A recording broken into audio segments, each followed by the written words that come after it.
ಸಿಂದಗಿ ತಾಲೂಕಿನ ಹಂದಿಗನೂರು ಗ್ರಾಮದ ಸರ್ಕಾರಿ ಹೆಣ್ಣು ಮಕ್ಕಳ ಹಿರಿಯ ಪ್ರಾಥಮಿಕ ಶಾಲೆಗೆ ಮುಖ್ಯ ಕಾರ್ಯನಿರ್ವಾಹಕ ಅಧಿಕಾರಿಗಳು ಭೇಟಿಯಾಗಿ ಪರಿಶೀಲನೆ ನಡೆಸಿದರು. ಇದೇ ಸಂದರ್ಭದಲ್ಲಿ ತಾಲೂಕು ಪಂಚಾಯಿತಿ ಕಾರ್ಯನಿರ್ವಾಹಕ ಅಧಿಕಾರಿಗಳು, ಕ್ಷೇತ್ರ ಶಿಕ್ಷಣಾಧಿಕಾರಿಗಳಾದ ಆರಿಫ್ ಬೀರಾದಾರ ಹಾಗೂ ತಾಲೂಕು ಪಂಚಾಯಿತಿ ಸಿಬ್ಬಂದಿಗಳು ಸೇರಿದಂತೆ ಮುಂತಾದವರು ಉಪಸ್ಥಿತರಿದ್ದರು.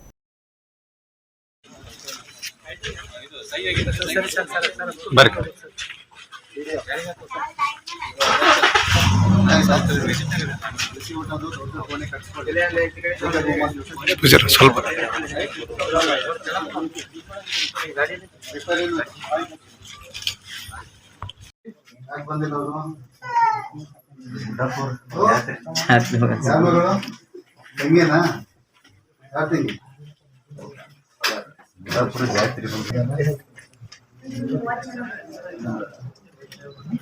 ಓಕೆ ಕೊಟ್ಟಾರ ಚೆನ್ನಾಗಿದಾರಲ್ಲ ಮೊಟ್ಟೆ